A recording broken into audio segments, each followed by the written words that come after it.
Soul Simmers, and welcome back to a brand new video. Today I'm going to do a full walkthrough of how to download mods, how to install mods, where to find mods, how to keep your mods folder organized, and share some beginner tips and tricks on how to make sure that your mods don't break, etc. So basically it's just going to be a full and easy to understand comprehensive guide to allowing you to start using mods in The Sims, because maybe you've never done that before, maybe you've been wanting to do it for a long time, but it kind of always scared you because mods sound like they are very complicated. But I am here to help you today. I'm just going to walk you through all of the basics, everything you need to know to start modding your Sims 4 game. So the video is actually split up in a couple of chapters. I'll make sure to also link the chapters down below so you can kind of pick the chapter that is most useful for you. But we're going to talk about where to download your mods. We're going to start by that so that you also know like what are safe spaces to download your mods so you don't get any viruses on your PC, etc. The second one is basically how to install them. So I'm going to walk you through the process of as soon as you've downloaded them, how do you make sure they actually work? And there's a part about organizing your mods folder, how to make sure that it doesn't get really messy and also that it stays a lot easier for you to maintain. And then we're gonna talk about testing if your mods are working correctly, how to enable them in game, everything. So basically everything before this is not even in game, it's just on your PC. And then from that point, we're gonna start up the game. I'm gonna show you all the settings you need to enable everything. And then I'll close the video with a little bit of tips and tricks on how to find mods that are broken. However, I do have like a fully in-depth deep dive video into how to find and fix broken mods. And that video on its own is a perfectly well explanation, so I'm not gonna like repeat everything I say in that video. I will make sure that it's linked down below just in case that's the answer that you're looking for. But without further ado, let's just dive right into it, and let's start with where can you download mods? So my favorite answer to this question is always the website of the creator. Right at the source, don't go through any like third-party platforms. If you know that a mod was made by a certain creator, make sure that you go to the website, the Patreon, the Tumblr, etc. that is linked to that creator directly. I can imagine that if you're completely new to modding, this can be a little bit of a challenge, but if you have modded before, and especially bigger mods, for instance, like MC Command Center, UI cheats, they are always made by the same creator. You can quite easily verify that creator's name, and then making sure that you download it from their own platform is always going to be the safest way, because that is the source. So that makes sure that it's not like a re-upload of the mod where someone has done something to the mod. Step 2, if you don't really know what those creators are or what their sources are, another thing that I really enjoy doing is literally going to YouTube and finding creators that have made like overview videos. I have one of this myself. I'll make sure to link it up in the card and the description box down below.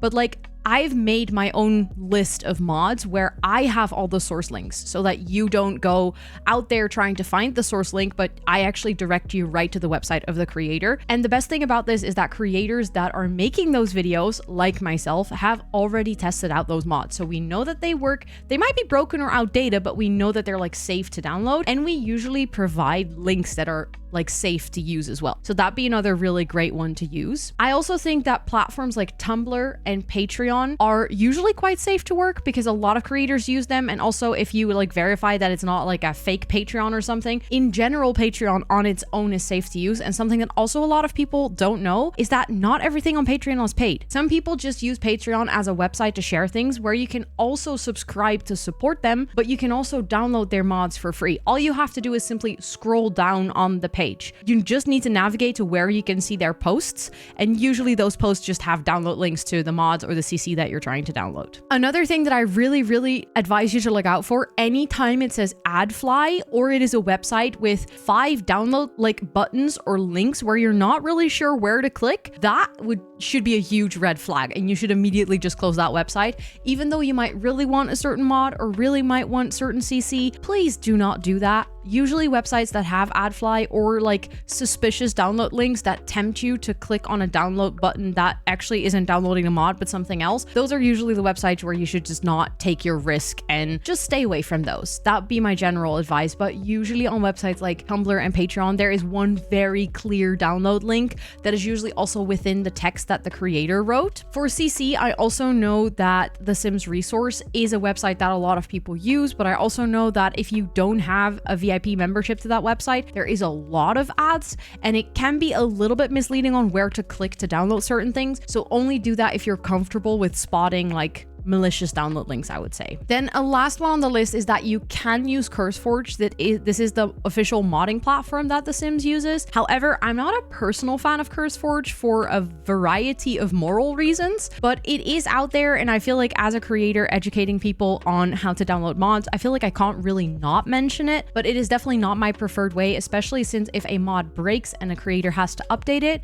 it takes a while to become available on CurseForge, whereas the creator usually updates it within like the first week after a big update, and you could just download it from their website. But if you download things through CurseForge, you sometimes have to wait like over a month because the platform has to approve all the mods that come in. And also there have been some cases of malicious mods or something getting through on CurseForge anyways. So I wouldn't recommend it personally, but I do want to put it on the list as an option, as in it is there and it is the officially endorsed modding platform by The Sims itself. So it is definitely an option that you could use. I'll make sure to link all of the links that I talk about in the description box down below, so that if you're wondering what the hell I'm mentioning, that's where you can find all the things so you don't have to remember them. So now that I've walked you through like the safe places to download mods, let's actually go over the process of actually downloading and installing a mod. I'm going to use UI cheats as an example, as this is a mod that I know a lot of people want to use, and it is also one that is one of my personal favorites, so I highly recommend if you're just starting out with modding your game, UI cheats is going to help you a lot. This is, as you can see, it is Patreon. I am not a member of ELSWHERE Patreon, and I can still just scroll down, and at Patreon the download link to a mod is always all the way at the bottom. So as you can see, they provided a lot of information about their mod, when it will be compatible, if it's base game compatible, etc. So make sure that if you are new to a certain mod, that you also read the description, because sometimes for mods you need additional mods to make sure that they work. Sometimes you need to make sure that you don't have mods that are already conflicting with the mod that you're trying to install. So my basic advice, and that goes for anyone, because I cannot put that in one video, is read the instructions from the creator, please. Because they know their own mod the best. They will be able to tell you which mods are conflicting, which packs you need for the mod to work. So I see this a lot in my YouTube comments, but also in other people's YouTube comments and on my Twitch stream, is people asking me if I know a certain mod will work for them. And I don't know what you already have in your mods folder. I don't know which packs you own. So please make sure to read whatever the modder is writing, because they don't go through all the trouble of writing all of this down if it wasn't important. So if you're not familiar with a mod, make sure that you read the instructions. If you've read the instructions and you actually want to download it, there is a download link at the bottom. For Patreon, it's always all the way at the bottom of the post, and it's kind of like, I wouldn't say hidden, but it's also not like there's a huge bright red download button that says click here to download. It's just a simple link, but if you click on it, your browser should automatically download it. In my case, it just did. So I'm going to show you in the download folder what you need to do next. So I've quickly opened up my downloads folder on the left here, and I've created a fake mods folder. This is very important. I'll show you later where to actually put your mods, but since I already have a ton of mods installed, I didn't want to make this part overwhelming and immediately show you my full mods folder, so I decided to create a clean folder. If you've never modded your game before, this is what your mods folder should look like. It should be empty. There should be nothing there. So if that's not the case, then you probably have some outdated mods installed, and if you want to start fresh, just delete everything in this folder. Just get rid of it. It won't break your game. You can literally delete your entire mods folder if you want. It won't break your game. Just make sure that you start with a clean slate if that's what you want, if you want to start like from scratch. As you can see, I am using Windows 11, by the way. This is important because there is a slight detail that you're gonna notice later on where it makes a difference if you're on Windows 11 or Windows 10. I'll explain how to do it on both. If you're on a Mac, by the way, you can follow all of these steps as well. Obviously, it will look very different for you because the interface of Mac looks different than Windows, but you can absolutely install mods on a Mac, and the steps are exactly the same. I used to play on a MacBook, so this is not hearsay. I know from experience the process is exactly the same. So what you're gonna do is in your downloads folder, you're gonna see this one file. It has a zip over it, which literally means that it is a zipped file. If you were to drag this folder into your mods folder, nothing would happen. You can start your game, your mods won't work. It is very important that you unzip your mods before putting them in your mods folder. So how do you unzip a file? This is where the difference between Windows 11 and Windows 10 comes in, because on Windows 11, you can actually right click and there is just a default option within Windows that is called extract all. This literally is means unzipping the file. So if you click this, it's going to ask you, where do you want to do that? You're going to say extract, and it creates a folder. It immediately even opens the folder. I usually just click that away, but as you can see, it has the same name, but it no longer has that zip next to it. However, let me just delete that so I can show you that it also works the other way. If you're on Windows 10, you don't have the default option to unzip a file within Windows. I'm gonna link in the description box down below a tool that you can download called 7-Zip. This is by far my favorite unzipping or zipping tool. It is a very no bullshit tool, which is easy to use. As soon as you install it, you also right click on your file. As you can see, for me, it automatically opens like the Windows 11 menu. So I have to click show more options. If you're on Windows 10, you should immediately see this menu pop up instead of the menu that you saw before if you right click. And then if you navigate to 7-Zip, it gives you the whole menu of what you should be able to do. And then you can say extract files or extract here, depending on if you say extract files, you can choose a different location. If you say extract here, it will exactly do the same as it earlier did. So I'm just going to do that. And then it extracts it here. As you can see, it gets rid of the subfolder. This is something that I don't really like when it does that. So what I usually do is I do 7-Zip and then extract files. And then it will again ask you like, is that the location you want? And then it creates the subfolder, which keeps the name of the mod. And this is something that I highly recommend you do. Don't change the name of the mod, or at least keep the version number in there. And you'll see at the end of the video when it comes to like organizing your mods and figuring out how to find broken mods, why that will become relevant. But even if you rename it to UI cheats without like all the underscores, keep version 1.41 or whatever version you're using at the time, keep it in the title. It's gonna make your life so much easier later down the line, I promise you. As soon as it's unzipped, whether you're on Windows 10 or Windows 11, or on a Mac, by the way, because 7-Zip also works on Mac. I know that I believe on the newer versions of macOS, you can actually zip and unzip within Mac itself as well, kind of like you can do on Windows. But just in case that doesn't work for you, you can download 7-Zip for Mac as well. I used to use it all the time. But what you're going to do is you're going to drag this folder and you're going to place it into your mods folder. Very important when it comes to installing mods is that your mods don't go multiple folders deep. And I'm going to show you within my mods folder in a little bit how I organize that exactly and how that works with like CC and stuff, because there is a difference between CC and mods when it comes to this. But the easiest rule of thumb is don't place your mods deeper than one folder. So you have mods, one folder, and then immediately you should have the core files of the mod. So how can you actually recognize core files of the mod? Let me actually make sure that I open up this. And then if I click here, you can see that there is a .package and a .ts4 script file.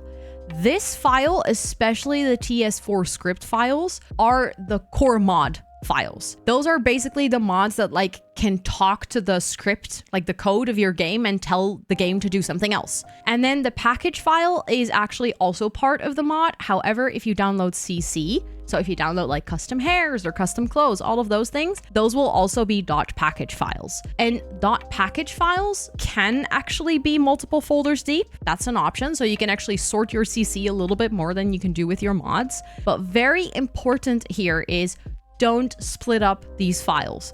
Don't be like, oh, a package file can be multiple folders deep. Let me get this from here. Let me paste it in here. Let's make a folder that I call like package files. And then let's start putting all my package files in here and then make like one folder that is called script files.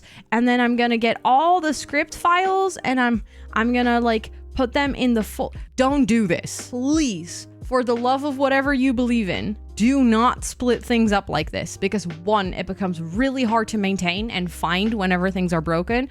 And two, some mods actually don't work if you split up the package and script files. So the only reason I'm mentioning the difference between .package and script files is because a lot of people, when they download CC, think that CC also cannot be multiple folders deep, and then they see other people's organization videos and they're like, hold up, they organize their CC. How does this work? So very important, please keep the files that come with one mod, keep them in one folder and only one folder deep. If you do that, that means that you have installed a mod correctly. Unzipped, one folder deep, no splitting up the files. Now I'm going to navigate to my mods folder and I'm going to show you a couple of tips and tricks for when it comes to organizing your mods folder in a way that is going to help you hopefully down the line. One, be able to maintain your ginormous mods folder, because mods folders can get really messy. I know from experience, but also hopefully help you later down the line to update and maintain your mods. And on my way to my mods folder, I'll tell you guys where you can actually find your mods folder. So if you have installed your game in the default location, that means that you haven't changed anything when you opened the app and you said download, install.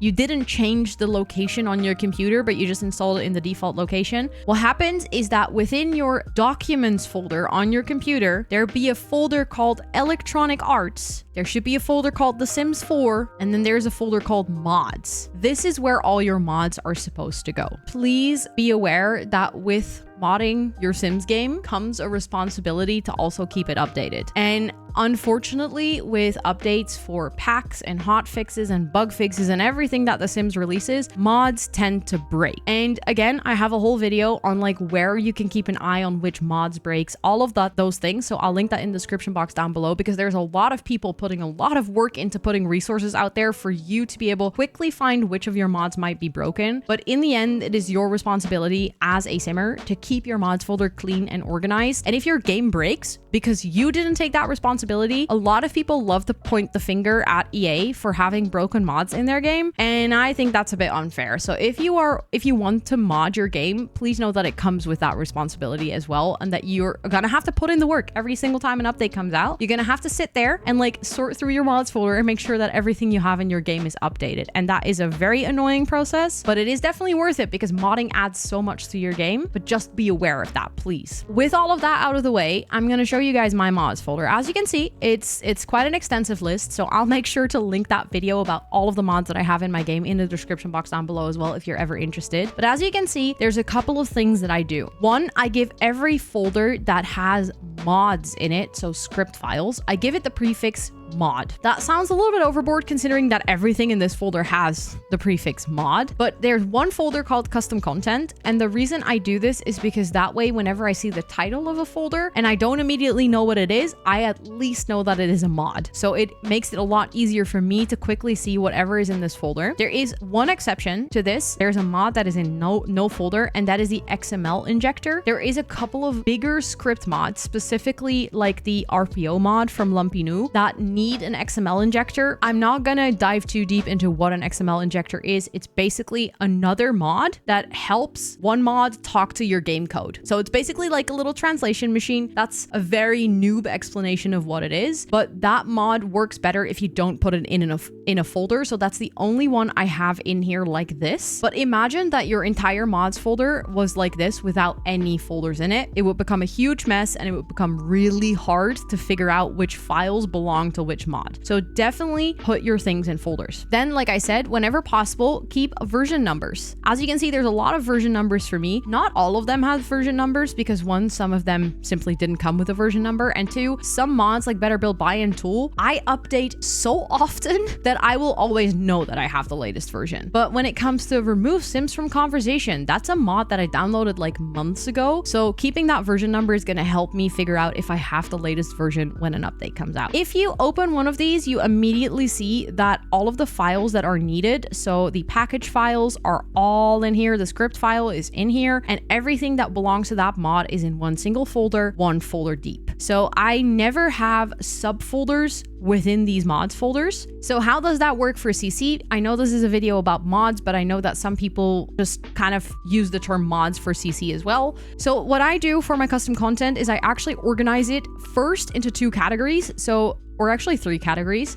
Build by, so I have a prefix for that called BB, build by. So that's furniture, anything that you can use like wallpapers, roof textures, all of the things that you would use in build mode. And CAS, which is create a sim, so tattoos, makeup, hairs, clothes, all of those things. And then the last one is mix, which is basically creators that have made CC for both. And then after that, I put the name of the creator. I very much prefer to organize my CC and my mods based on creator, because I think in the end, if you have to update something, it is a lot easier to find the creator's website than it is to find one specific item. So having the creator name already gives you a really good direction of how to re-find your mods or your CC. Some of these I have organized really well. I know, for instance, that Pierre Sim, I have even organized everything into subfolders because I have a lot of packs from PRESIM. So I have organized everything in like the pack that it came as. That's also partially because PRESIM organizes their CC very well. So I can just unzip it and put it in this folder and it's fine. Like I said, CC is package files, so they can be multiple folders deep and still work. There is also other people for which I know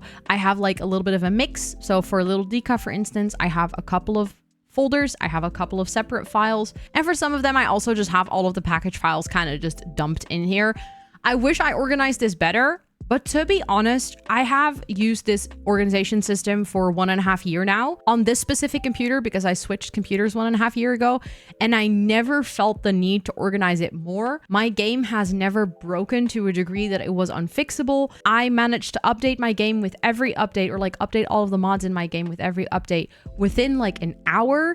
So this organization structure has helped me in like 18 months of gaming without any hurdles. So maybe this is just enough organization and I don't need any more. So now that you know where to download mods from, how to install mods, and how to organize your mods folder, let's actually go into game to make sure that you know how to, 1, see if your mods are loaded correctly, and 2, how to enable them in game so you can actually start using them. So I loaded into the game so I can show you what you have to enable to be able to use mods, but also I have a very important tip that is going to speed up the startup process of your game a lot when you're using mods. So when you open the game, where you first are going to have to go, you're going to go into options, you're going to go into game options, and then you're going to go into other. As soon as you are in the other part of the menu, you see a couple of options that you're going to have to enable. The first one is enable custom content and mods. That's literally the on and off switch for your custom content and mods. Every single time that the game is going to update, it's probably going to turn off this little tick box. So whenever you open up your game, it's going to tell you, I disabled custom content and mods. EA does that with every update because they know that very often mods break and they want you to be able to start up your game without immediately breaking it. However, that does mean that if you've played with mods before, you update your game, you want to open it, they will probably all be disabled. So if you go into a save file with sims that have, like, for instance, custom content hair, they will be bald. So please make sure that you re-enable this before you go into a save file, because you might actually corrupt your save file if there was CC or mods in it and now they are not. Also, as soon as you tick this, you have to restart your game for it to actually take effect. So please know that whenever you are installing mods, testing mods, all of those things, there is maybe a couple of times of going back and forth of having to open your game, tick the box, and then restarting your game. And then the second part is script mods allowed. So that basically is the part what I talked about earlier when you have those two different files, the package files and the script files. So if you enable this one, it will work, like your mods and CC will work, but the game will only read the package files. If you click script mods allowed, that means that also the Sims 4 script files will actually be read. The reason they have that as a separate tick is because script files usually are the ones that break your game. Those are the ones that actually meddle with the core code of the game. So if that is enabled, it is up to you if you want to take that risk and actually enable it. However, if you want to actually have your mods work, you do need to enable both, so that is a choice that is up to you. And then lastly, there is actually a button here that says View Custom Content. If you click on this, it's gonna load every single file that is in your mods folder and show it to you as a pop-up. I just clicked it. It is normal for the game to kind of freeze. I clicked it before, so it already kind of loaded, but earlier my game froze because it needed to load the entire list. As you saw earlier, I have a lot of mods in my game, so it's not weird that it needs to load a lot of things. But the thing that I want to tell you guys is that whenever you install mods for the first time, this screen is going to pop up every single time that you launch your game. On one hand, it's very useful because you can actually see if the game is recognizing all of the files that you put in.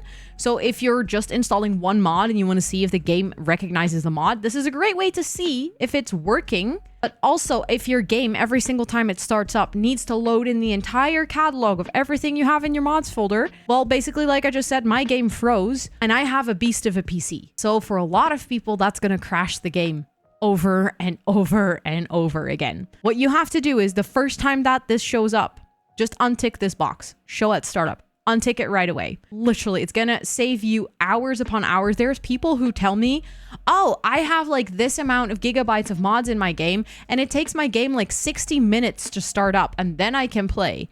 99% of the time, that's because they have not ticked this off, and every single time their game is starting, the game is gonna load everything, which is super unnecessary because a lot of mods are only relevant in specific scenarios and the game will load them as you're playing through the game instead of trying to load them all at the same time on the startup of the game. So just untick this unless you're only trying like to install one mod at a time to see if it's working and if it shows up here, because loading one mod is going to be fine. If you're trying to load your entire CC catalog, you're going to cry. So just tick it off. Trust me. What you're then going to do is you're going to apply the changes. And like I said, you're going to have to restart the game. Let's imagine that I restarted the game. The best way to figure out if the mod that you want to use is working is by simply loading up a save file. What I prefer to do is actually starting a new game from here or loading into a save and creating a copy if you have like a save that you're okay with potentially breaking or something. But the most important thing is if you're going to play around with mods, you might not want to load into your most precious save files like your long-term legacy or your main basic or your main build file or maybe the save file that you're trying to build. Like, don't load into those if you're starting to experiment with mods. Make sure that they work in another save file first because sometimes they can mess up things a lot. This brings me to a very important point, talking about opening up saves and not messing them up. In general, this is not just relevant for mods. This is basically a good tip for any simmer always, is back up your save files. This works the same on Mac as well as on Windows. Unfortunately, it does not work on console because you cannot access these files on console. That's partially also the reason why you cannot mod your game on console. But if you go into that same Sims 4 folder that I showed you when we navigated to the mod, so Documents, Electronic Arts, The Sims 4, there's a folder called Saves. What you're going to do is just you're going to right click on this. You're going to say copy, or you're just going to press Control C on your keyboard, whichever you prefer. I prefer to do Control C because it's quicker. You're going to go to a safe location. Let's say on your desktop, you create a new folder and you're just going to do Control V. It's going to paste them there. Make sure that you don't drag them out of your game folder because then they're gone. And as soon as your game loads up, it will be empty. So make sure that you copy it and not move it, but just store them here and make it a habit of doing this like every month or so. Because that way, whenever your game gets corrupted, you always have like a backup of your most important save files. I try to do this at least with every update and preferably every month. Of course, as a content creator, maybe I value a little bit more that I never lose a save that I'm playing in because it's part of my content. But this is like such an important step and it is so easy to back up your save files. Just place it in a safe location somewhere. And that way, when you start experimenting with mods and let's say it breaks your game, you can just delete your mods folder, place back your saves, and you should be good to go. And then lastly, I want to talk a little bit about what to do when mods break your game or when your mods just in general break. So first and foremost, make sure that you download the latest version of mods. Like if you go on a website, sometimes like MC Command Center also has older versions listed. Make sure that you always download the most recent one and make sure that you check if it's actually compatible with the game version you're playing. Just like reading the instructions from a modder, it is your own responsibility to make sure that you read stuff. If you don't read stuff, then don't start modding. That's one. Then step number 2 is if you open the game after an update, you have checked the forums and you see that no mods that you own should be broken. You open the game and most of the time it will be quite visible that your mods are broken. Like the UI gets messed up or your Sims look weird or you can no longer click on things. Like it usually is extremely apparent that your mods are broken. Whenever that happens, you are pretty sure that your mods are broken. My easiest approach is take all of your mods out, restart the game, see if it's still happening. If it is still happening, it's probably a bug. It's probably an EA problem and you have to report it on the EA forum so that they can start fixing it. If it's not a bug and your game actually works perfectly fine, then it's your mods, and that means that you're going to have to place your mods back and test which one it is.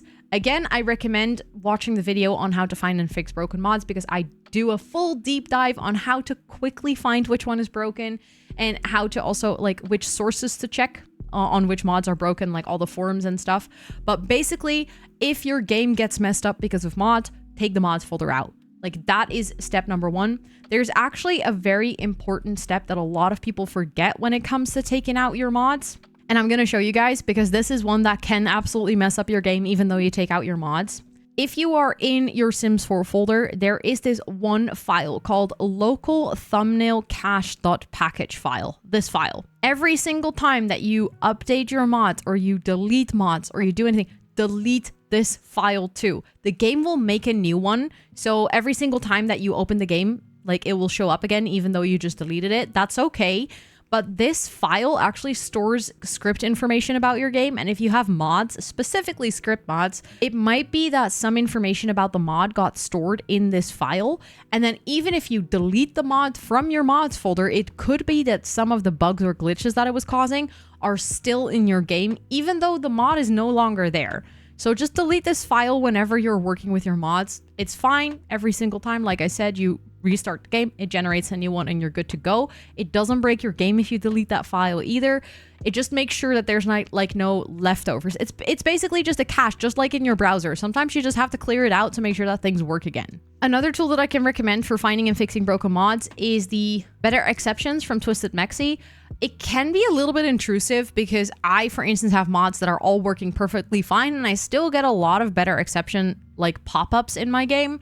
So I currently don't have it installed, but if you know there is a broken mod but you cannot find it, just install better exceptions from Rosannatxt. It will run a report as soon as your game experiences error, lag, or crashes, and then it will like literally tell you which CC and which mods are outdated, which is huge when you have a really big mods or CC folder.